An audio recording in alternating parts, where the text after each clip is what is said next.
You can tell a lot about a person by the way they walk into a dealership. Some walk in with spreadsheets, fully caffeinated and ready to negotiate like their life depends on it. Others come in wide-eyed, staring at the rows of gleaming paint jobs and zero-mile odometers like they've just stepped into a candy store.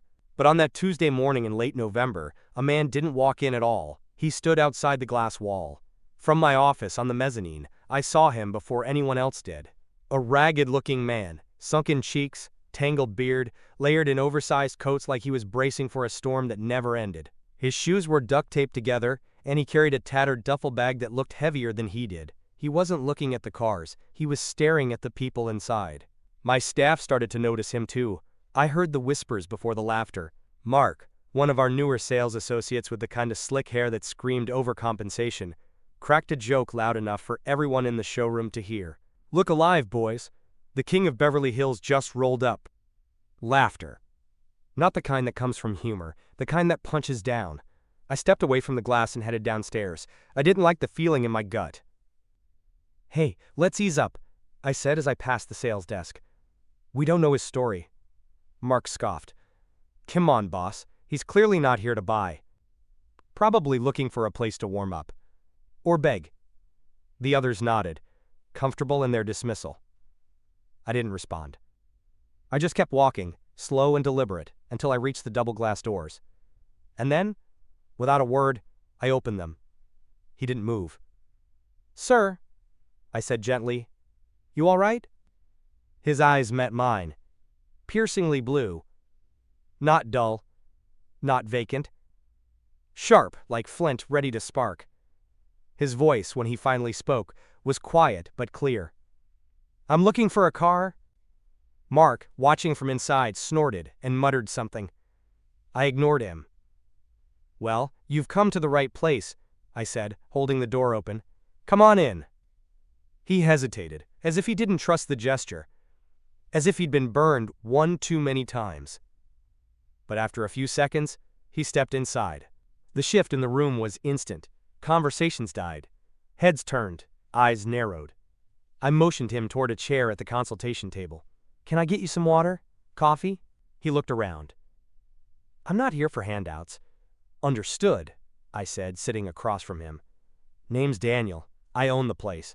He gave a slight nod. "People call me Skip." "Skip. Didn't seem like a nickname you earned. More like one you got stuck with." "So Skip," I said, "what kind of car are you looking for?" He leaned forward, and what he said next didn't just surprise me. It shook the whole room. "The Bentley. The black one. V8 engine. Custom leather interior. I want that one. Today." I blinked. "You mean the Continental GT?" He nodded. "That's the one. That's a $260,000 vehicle." "I know," he said.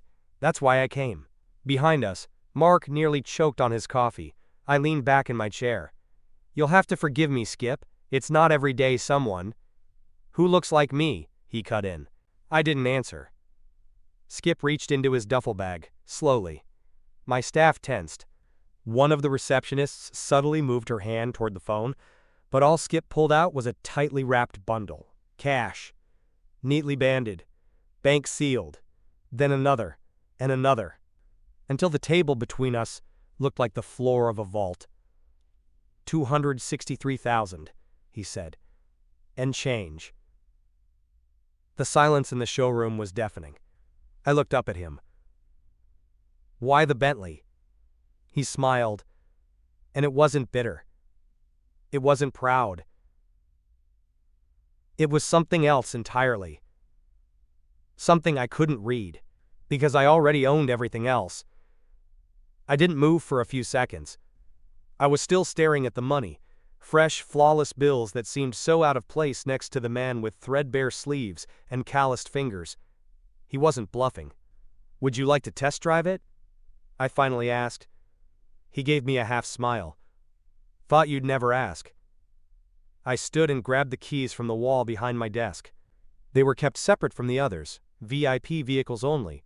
I caught Mark watching, arms folded, jaw tight. "You serious?" he asked under his breath as I walked past. "I'm giving him what he asked for," I said. "That guy's a joke," Mark muttered. "You really buying this whole stunt?" I stopped. "I'm not the one making assumptions, Mark." Outside, the November air was crisp. The Bentley sat parked under filtered sunlight, its polished black paint reflecting the clouds above like a moving mirror. Skip walked around it slowly, inspecting it like a jeweler examining a diamond. Then, to my surprise, he turned to me and said, "You drive." "You sure?" "I've driven enough," he said simply. As we pulled onto the main road, Skip leaned back in the leather passenger seat, eyes half closed. But he wasn't relaxing. He was remembering something. I could tell by the way his fingers tapped a pattern on his knee, like muscle memory. "This car," he said after a few minutes, "it was my brother's dream. He used to talk about it all the time. Said it was the kind of car that made people sit up straighter when you pulled up. Said it was the only thing that made the silence in Dad's house feel less heavy." "You said it was his dream," I said. Skip nodded. "Cancer. 2 years ago. I'm sorry." He didn't respond to that, he just stared out the window. We drove past a row of luxury storefronts. A young couple walking their golden retriever did a double take at the car as we rolled by. I saw Skip notice, but he said nothing. When we returned to the dealership, the silence broke. "I'll take it," he said, stepping out before I'd even turned off the engine. Inside, Mark was waiting. "Is this a joke?" he asked again. "I mean, are we seriously about to sell one of the most expensive cars on the lot to this guy?" Before I could answer, Skip walked in behind me and placed the duffel bag back on the table. "You doubted me," he said calmly. Eyes locked on Mark. "You judged me the moment you saw me. That tells me everything I need to know about this place." Mark opened his mouth, but Skip raised a hand. "I'm not here for an apology. I'm here to make a statement." He looked at me next.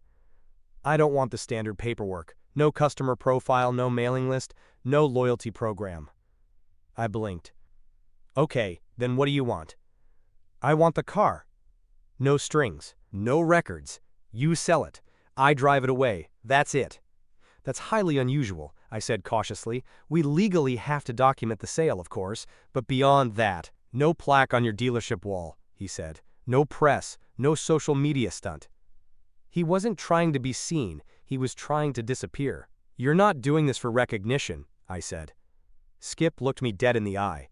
"Recognition is what cost me everything the first time." And just like that, I knew there was more. That night, after the sale was finalized and the Bentley was driven off the lot by a man my entire staff had mocked hours earlier, I sat alone in my office, replaying every second. Who was he? How did a man dressed like that walk in with $250,000 in cash that night?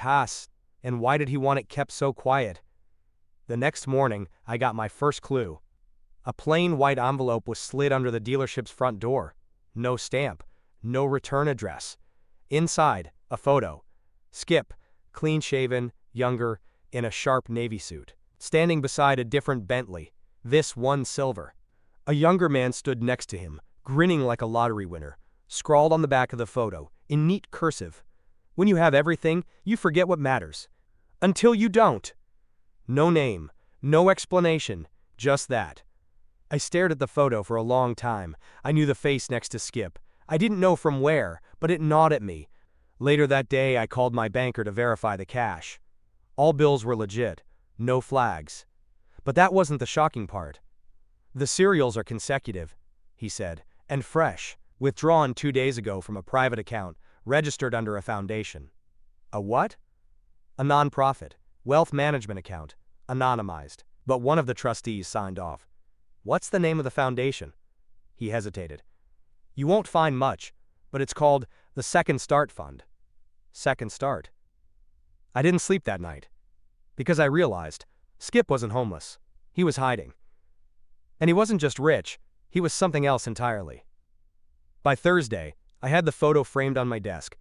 Not out of sentiment, but out of obsession. I couldn't shake the feeling that I'd missed something critical. That Skip's visit wasn't a one-off fluke, but the tip of a story far deeper than any car sale I'd ever made. My gut wouldn't let it go. So I did something I don't usually do. I started digging. I ran the image through a facial recognition tool I had access to from an old business vetting subscription. Normally used for verifying vendor IDs and identifying scammers, it came back with something I didn't expect. Graham "Skip" Holloway, co-founder of Halcyon Digital, a once booming fintech startup that imploded 5 years ago during a publicized scandal. Fraud allegations, lawsuits. Angry investors. Except Skip wasn't the one accused of wrongdoing. His brother was. The same brother from the photo. Tyler Holloway. The headlines came flooding back once I searched the name. From Silicon Valley stars to legal scars, the rise and fall of the Holloway brothers. Tyler had been convicted of wire fraud and embezzlement. Skip, despite being cleared of all charges, disappeared shortly after the trial. Sold his properties. Liquidated his shares. Walked away from it all. I sat there stunned. The man we laughed at was once worth tens of millions, and he gave it all up. Why? Later that afternoon, I got a call from our finance director, Samira. Hey, Daniel? We just had someone try to return a car they bought last month. Okay. They said something weird.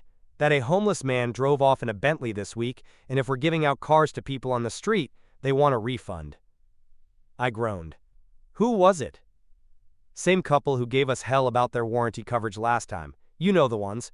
Entitled, loud, probably haven't read a document in their life. Let them yell. We're not in the business of explaining kindness to people who treat it like an accounting error. She laughed, but I could tell something still bothered her. This story's spreading, Daniel. I didn't even post anything. Neither did I. But someone had. A photo. Grainy, distant, but clear enough to show Skip placing a bundle of cash on the table. Someone in the background, likely one of the receptionists, must have snapped it when no one was watching. By the next morning, it was viral on local forums.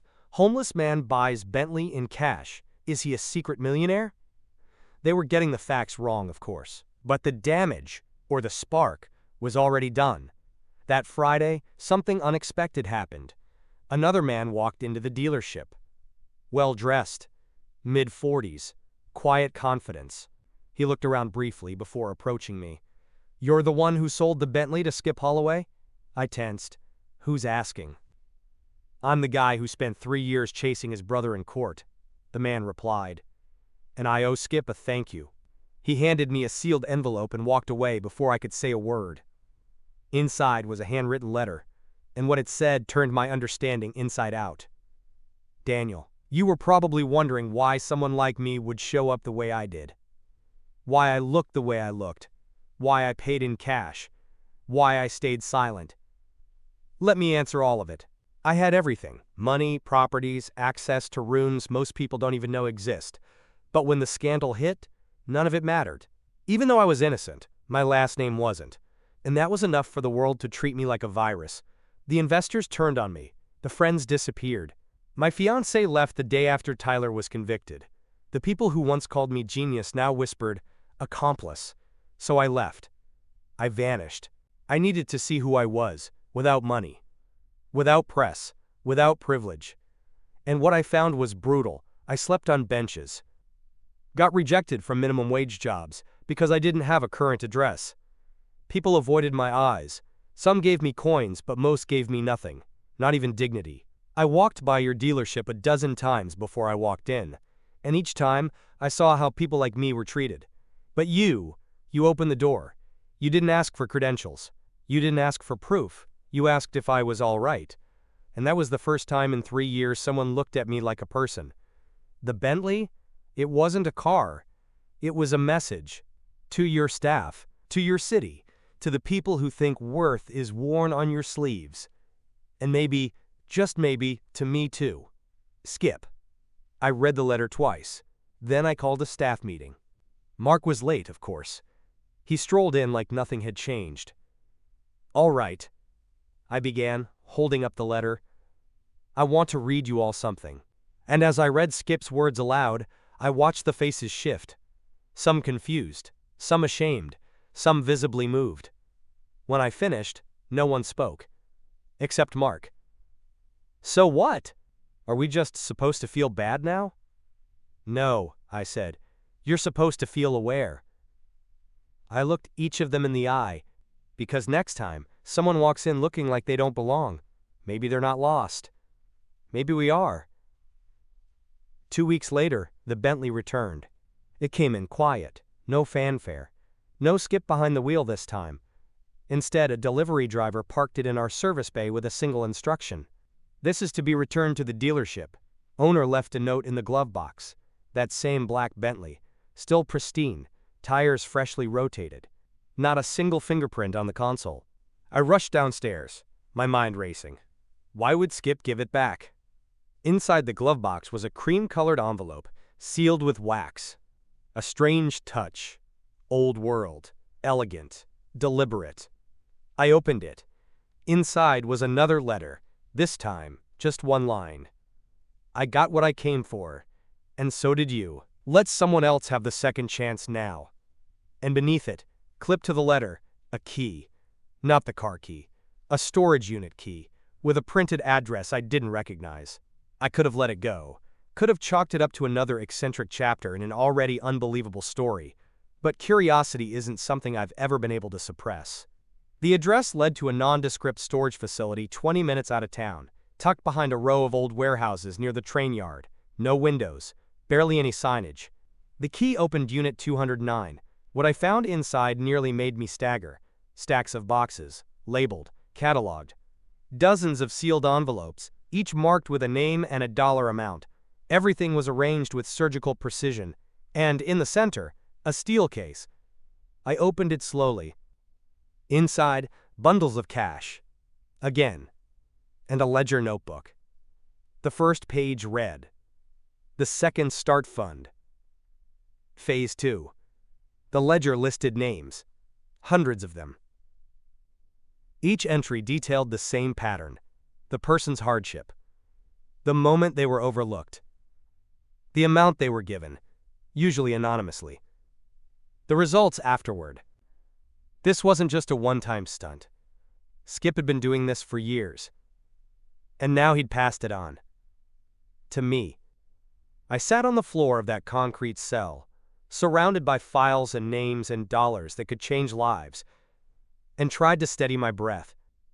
I realized then, Skip never cared about the car. He cared about the people it would bring out of the shadows. I was no longer running a dealership. I was the steward of something bigger. The following month I changed how we did business. Quietly. No signs, no campaigns, no social media blitzes. Just one change to our internal operations. Every month one car would be purchased by the dealership for someone society had discarded. No paperwork, no fanfare, no credit check, no humiliation, just a set of keys. And dignity. We called it Project 209. My staff didn't know at first. But they noticed the change. Mark noticed too. He came to my office late one evening. Leaned on the doorframe like he used to when he thought he was running the place. "I've seen the cars going to people who didn't pay," he said. "You want to explain that?" I looked up. "Not particularly, but I'll tell you anyway." I handed him the second letter from Skip. Told him everything. From the envelope in the glove box to the steel case at the storage unit. He listened without interrupting. When I finished, he leaned back and exhaled hard. "So what? You're like Robin Hood now?" "No," I said. "I'm just trying to correct the times I stood by and let people get laughed at." He didn't respond. He just looked at me for a long moment before nodding once. "I was an ass," he said finally. I blinked. "Yeah," I said, "you were. But I'm still here," he added. "Still willing to learn. Then start by finding me someone else who needs that second chance." And he did. It began slowly. A war vet who lost his job and lived out of his truck. A single mother working 2 fast food jobs and walking 3 miles to get to her shift. A teenage girl aging out of the foster system. Each time we handed over keys. No questions. Just trust. And each time, the room got a little quieter. A little more thoughtful. It was working. It was real.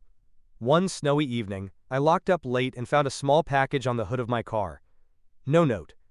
No delivery slip. Inside was a single item. A pocket watch. Antique. Silver. Engraved. On the inside cover, "Time doesn't heal, but it reveals." SH. That was the last time I ever heard from Skip. I don't know where he went. But I do know what he left behind. Not just a Bentley. Not just cash. A blueprint for how to see people again. Project 209 remained an open secret for nearly a year. No one from the outside asked questions. The people who received the cars never came back with camera crews or newspaper interviews. They were too busy building lives they thought they'd lost forever. Some vanished into opportunity. Others sent quiet thank you letters, the kind that made you want to cry when no one was watching. But then came the audit. One of our lenders flagged an irregular inventory trail. A luxury SUV had left the lot without the usual loan paperwork, and when they followed up with the DMV, they saw the title had been transferred, privately, and without a recorded payment, to someone with a shelter as their listed address. That raised alarms. And within a week, a corporate compliance officer, young, sharp, fresh out of business school, walked into my dealership with a clipboard and a suspicious smile. "Mr. Daniel Grady?" he said. "Yes. I'm here to review some unusual activity in your recent sales reports. A few of your vehicle transfers don't align with the financing records." I knew what was coming, but what I didn't expect was how thorough he'd be. He wasn't just looking at cars, he started interviewing staff, pulling footage, asking about customer IDs. One wrong answer, and the whole thing could collapse. Mark approached me after the second day of questioning. "You want me to handle him?" he asked. "How?" "Tell him what he wants to hear. Invent a few lease-to-own agreements. Say the payments are delayed due to restructuring. Toss some finance jargon around. He won't know the difference." I shook my head. "That's exactly how guys like Skip's brother got in trouble. No lies. We just show him the truth." "You serious?" "Yes. So we're just handing the noose to the guy who's gonna hang us?" "No," I said. "We're handing him the mirror." Day 3 of the audit, the compliance officer, Jeremy, his name was, sat across from me in the upstairs office, surrounded by stacks of invoices, folders, and 2 laptops open side by side. He tapped his pen against a highlighted spreadsheet. "You've transferred 13 vehicles in the past 11 months to individuals with no verifiable income, no credit history, and in some cases, no permanent address. That's highly unorthodox." "I agree, and not a single one of these vehicles shows up with a recorded sale in your tax filings. You're not even claiming them as charitable losses, you're just giving them away?" I nodded. He leaned back, eyebrows raised. "Why?"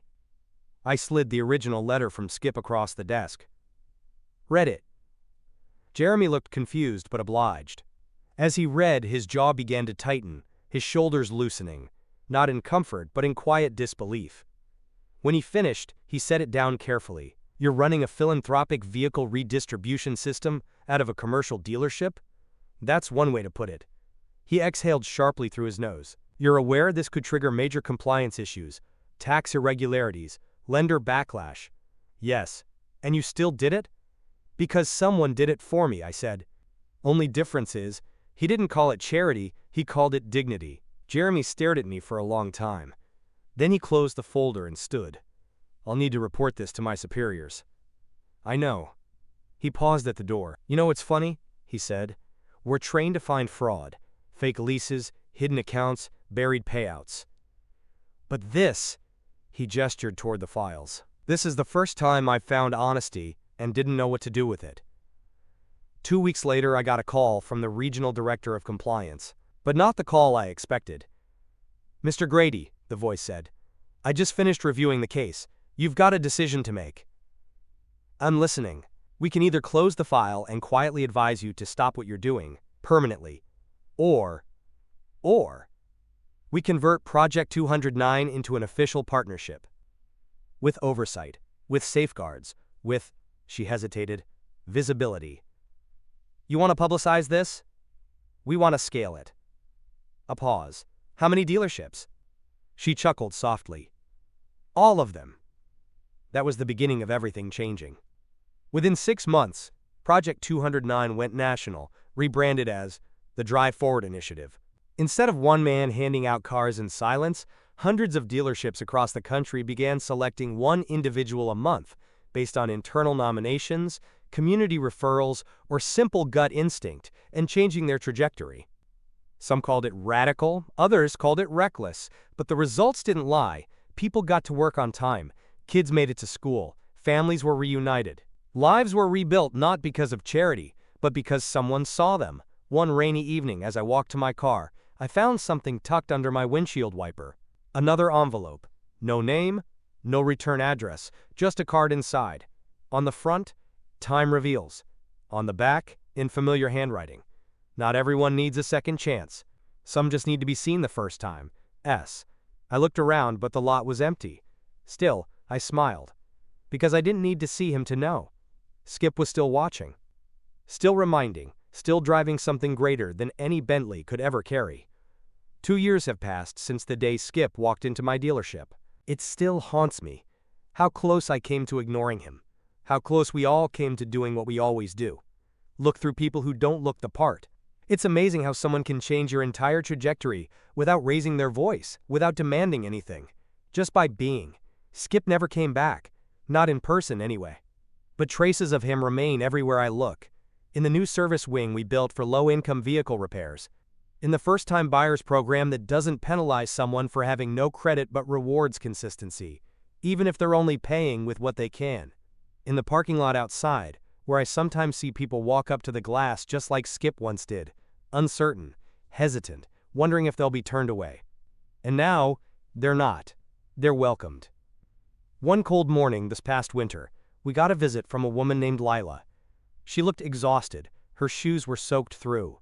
Her fingers trembled as she held a torn-up application from another dealership that had rejected her. I offered her coffee. She refused. "I just need a car," she said. "It doesn't even need to be nice, it just needs to run." I asked her what happened. Her voice cracked. "My son's in the hospital. I've been riding 3 buses every day to see him. One of them stopped running last week. I missed his surgery." That was all I needed to hear. I went into my office. Came out with a key. She stared at it like I'd handed her a diamond. "I can't afford this," she whispered. "You don't have to." That moment, that single moment of watching her break down, not from sadness but from relief, reminded me why we started. And reminded me of the note Skip left behind in that Bentley. Let someone else have the second chance now. We weren't just handing out vehicles. We were handing out belief. But this isn't a fairy tale. It's not always clean, we've been burned. A car was stolen once by someone who lied their way through the process. Another was flipped and sold illegally. We've been mocked online, accused of virtue signaling or laundering money. But then, I read a message from someone who got a job interview because they finally had a car, or a voicemail from a mom who got to her daughter's graduation because she wasn't stuck waiting for the late-night bus. Or a photo sent from halfway across the country, a car we gave away parked in front of a brand new apartment someone moved into. It balances out. Good always outweighs the cracks. I kept one thing from Skip's visit. It's not the Bentley, not the cash. It's the original photo he left me, him and his brother, standing beside that silver car, young and full of fire. I had it reframed and hung in the hallway that leads from the sales floor to the break room. My staff pass it every day. Most of them don't know who those 2 men are. But I do. Because that photo isn't just history. It's prophecy. It's what happens when someone refuses to be defined by what others see. A few months ago I was invited to speak at a national conference about innovations in automotive leadership. I almost said no, but something told me to go. The stage was massive. I stood there, lights blinding, 1,000 executives waiting to hear how I disrupted the industry, and I told them the truth. I told them about the man who walked in with duct tape shoes and bought the most expensive car on the lot. I told them how my staff laughed. I told them how I almost let them. And then I said this: you all spend millions trying to get people into your showrooms. What you should really be doing is asking yourselves this: what do you do when someone shows up who doesn't look like a customer? Do you ignore them? Do you judge them? Or do you open the door and ask if they're all right? Silence. And then, one by one, people started clapping. It wasn't for me, it was for him. That night, back in my hotel room, I looked out the window at the city. Tall buildings, cold lights, people rushing below like shadows in motion. I wondered where Skip was, if he was sleeping in a hotel penthouse or under a bridge again, by choice. If he was watching someone else today, testing their character. If he knew what he'd started. I hope he does. Sometimes I think about what would have happened if I hadn't opened that door, if I had listened to Mark, if I had laughed. I wonder if Skip would have just walked away quietly, or if he'd have come back with a reminder, but I'm glad I didn't have to find out, because the truth is this. He didn't come to buy a car, he came to see if there was still someone in the world who would treat him like a human being. And when I did, he gave me the greatest gift I've ever received. Not a Bentley, not money, but the chance to build something that outlives both of us. Moral? Sometimes, the people we overlook carry the power to change our lives. Never judge by appearances, because the story beneath the surface might just rewrite your own. If stories like this move you, subscribe to our channel and turn on notifications so you never miss a moment of justice, redemption, and the revenge they never saw coming.